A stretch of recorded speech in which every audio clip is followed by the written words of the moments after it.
Hi guys, welcome to Abhyaas LawPrep. The AILET 2021 exam is just around the corner. So we thought it is a good time to go ahead and take a look at few quick tips and suggestions for your last minute preparation, right?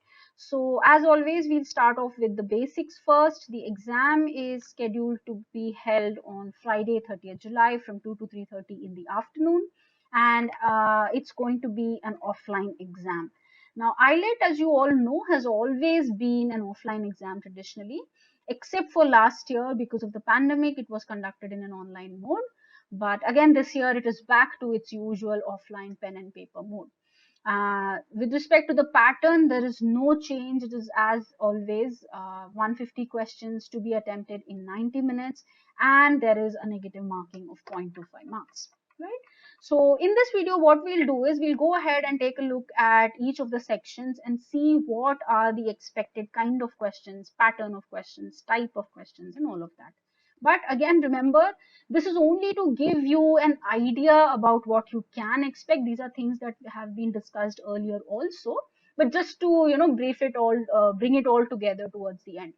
But remember, as it is true for any exam, you should be prepared for little bit surprises here and there, because for any exam there is definitely some amount of unpredictability associated with it.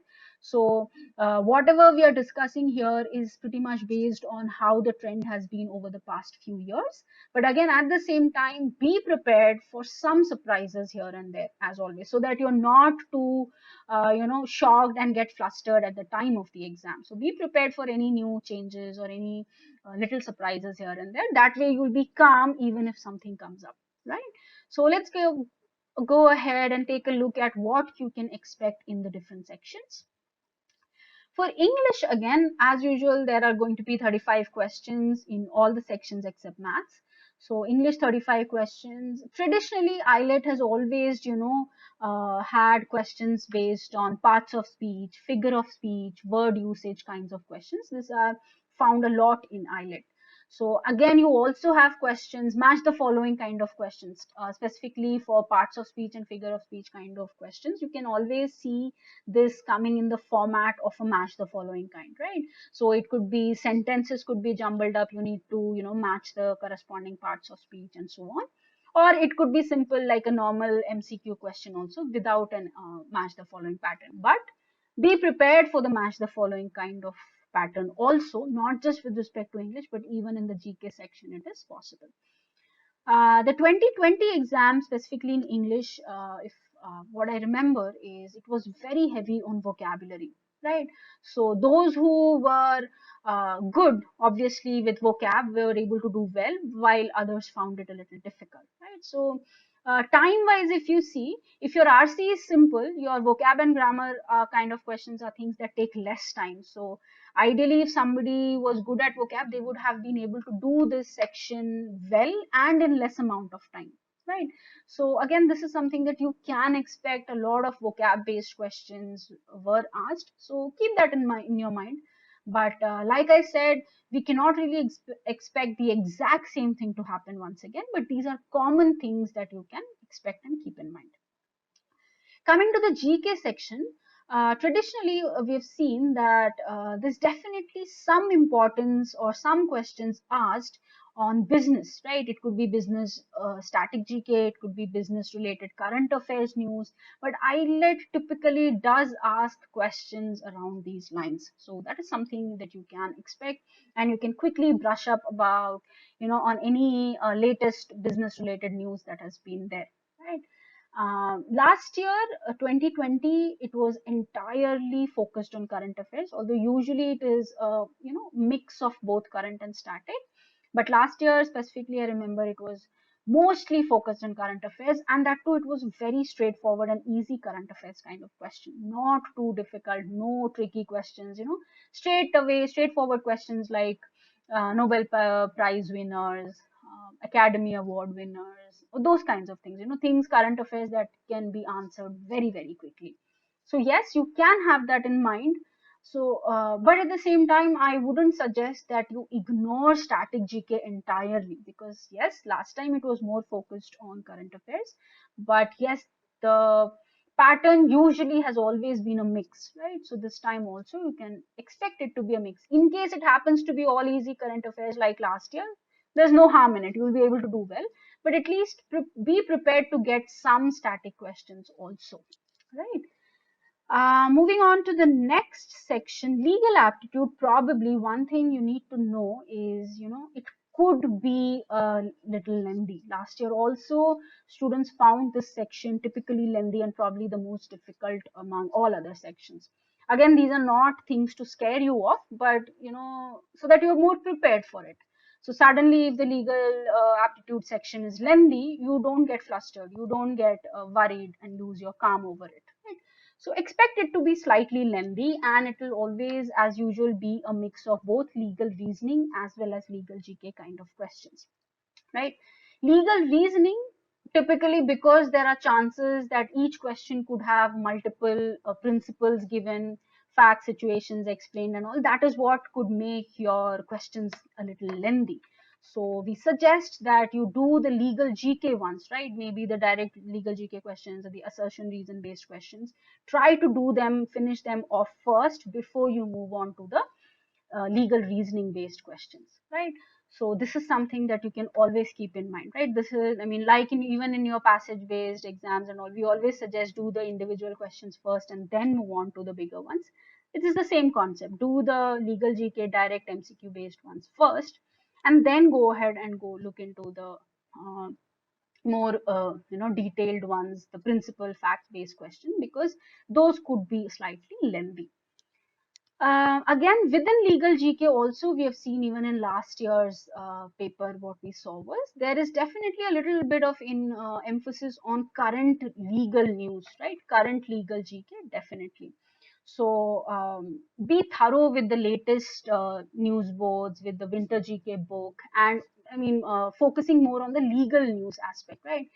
Last year also, I remember there were questions on the Epidemic Act, the SCST Atrocities Act. So those things were pretty much in news at that time. So there were relevant questions on that. So that is something that you can be prepared with. And one important thing to note is legal is another section that I do not want you guys to leave it for the end, because even in your IELET exam, legal aptitude is the tie breaking section, right? So in case two people end up having the same marks, right, the score in the legal section would decide your final rank, right? So it is definitely not advisable that you leave this section for the end, and being a lengthy section, you should definitely try to finish it off in the middle. Like maybe don't start off with this as the first section, you could start off with GK as usual, and maybe second or third you should definitely finish off legal aptitude. Do not under any circumstance leave this for the very end, right? Now, moving on to the logical section, again, over the past few years, we have seen that this section also has become more focused towards analytical reasoning. I'm sure that would be a welcome change to all of you after the CLAT exam, but change as in from the CLAT exam pattern. But with respect to IELET, it has always been, at least for the past few years, it has been more or less like that. Few questions in CR, probably when I say few, not very few, but yeah, anything between around 6 to 8 to 10 questions of CR is what you can expect. But majority of the questions has been on AR for the last few years at least. Within AR and CR also, there are specific types of questions that are usually expected in IELET. I'm sure I've discussed these even in your classes.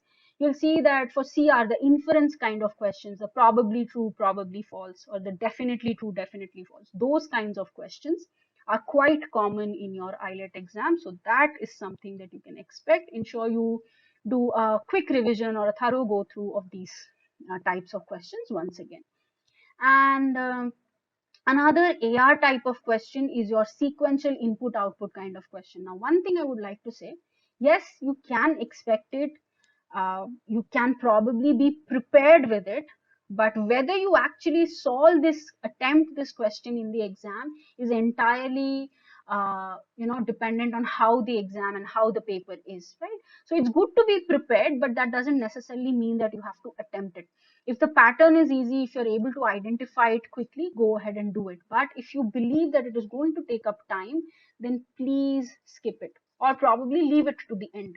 If you have time, come back and solve it, because just because you have learned it, just because maybe you have practiced it in the last few days, doesn't necessarily mean that you have to attempt it in the exam, right? This is probably true for any other type of question, but probably I'm explain it more in this context.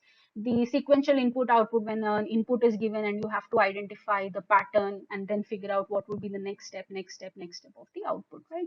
So yes, it could be the pattern. If it is simple, you might as well give it a try and try to solve it, but make that decision depending on the type of the exam and how much time you have on hand, right? So ensure you keep that thing in mind, but it doesn't harm to definitely go through it once, right? So in case you happen to have time, it will definitely be good to be able to solve it, right? So that is one thing that you can quickly go through before that.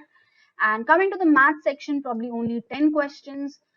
um, Traditionally, we have seen that the level of questions in IELET math is slightly higher than what you might expect in your CLAT math or things like that. But yeah, given that there are only 10 questions, there's nothing much to worry about also. A few questions which you are definitely confident about, go ahead and do those. Last year's paper, I remember it was, level was quite doable. It was, I would call it easy to moderate only. It was not too difficult as such. But nevertheless, in case it happens to be difficult and you're not able to solve too many questions also, it's okay. Remember that at the end of the day, it's only 10 questions. So attempt only those questions that you're confident about, because there is negative marking also that you have to keep in mind. So don't get too worried if you're not able to attempt too many questions. That is one thing that you could keep in mind, right? Like I said, with respect to difficulty, traditionally it has been slightly on the difficult side, but last year it turned out to be quite simple. So let's hope for the best. But in case you come across a few difficult questions in maths here and there, do not worry about it. Feel confident to skip it, right?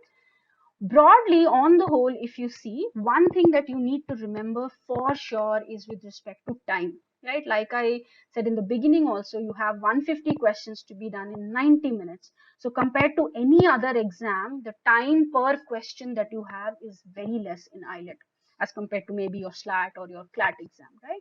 So you have to be very, very careful. Paper, please expect it to be lengthy, right? Because it's better to expect a lengthy paper, and ultimately if you get an easy, not so lengthy paper, great. But if you take it for granted any paper will be very easy and you end up getting a lengthy paper, let it not uh, make you lose your calm. So that is one thing you can keep in mind. Legal section, like I said, could be lengthy like last year, so overall also the paper could get a little lengthy. So one important thing to keep in mind is, do not get stuck to one question. Now, this is not specific to any one section as such. This is true for any section, any question, right? Be it in GK, be it in math, be it in logical, legal, English. Do not get stuck on one question for too long. It is not worth it. Ultimately, it is just one question, right? So if you don't know, if you're not confident, it's probably better to skip it. If you have time, you can always come back, right?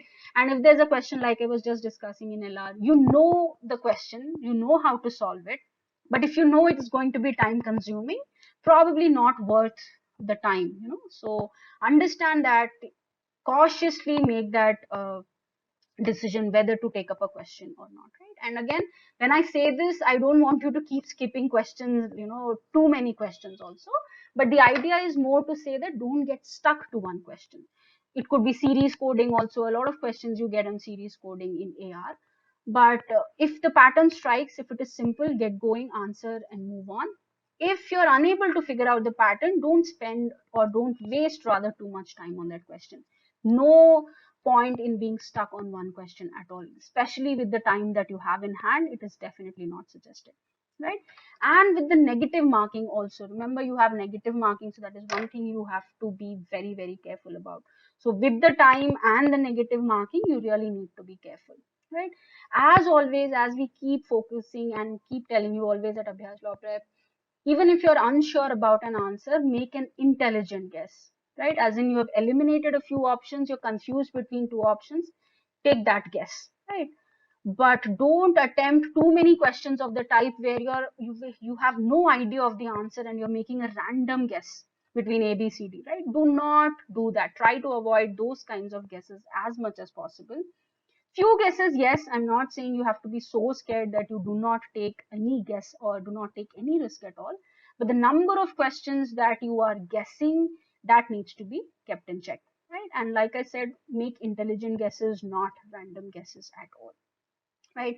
And before we finish off, one thing you need to remember, this is true for any exam, we keep telling you over and over again: maintain your cool, remain calm no matter what.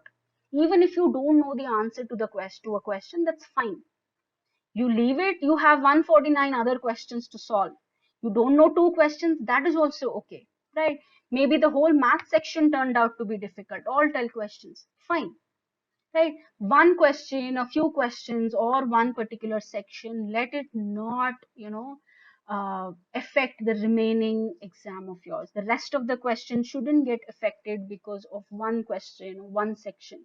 Remember, if the paper is difficult, if the paper is lengthy, it's going to be difficult and lengthy for everybody. Accordingly, cutoffs will come down. If it is easy, it's going to be easy for everyone, right? Maybe few sections here and there could be a difference. You might find it easier, that others might find it difficult, and all of that. But on the whole, if you see, a difficult paper is going to be difficult for everybody and cutoffs could be low. Easy is going to be easy for everyone and cutoffs could be high, right? So at the time of the exam, in those 1.5 hours, ensure that you're not worrying too much about anything. One bad question, leave it. One bad section, it's okay, right? Maybe you didn't do so well as expected, that's okay, right? Do as many questions as you can and move on. Don't let that affect your performance for the rest of the exam. That is something you need to keep in mind always and always, right? So those were some of the tips from our side that you can keep in mind for your IELTS exam. And if there are any doubts, any queries, please feel free to reach out to us and our team. We'll be more than happy to help you out. Right? So I wish you all the very best for your IELTS exam. Bye guys, all the best.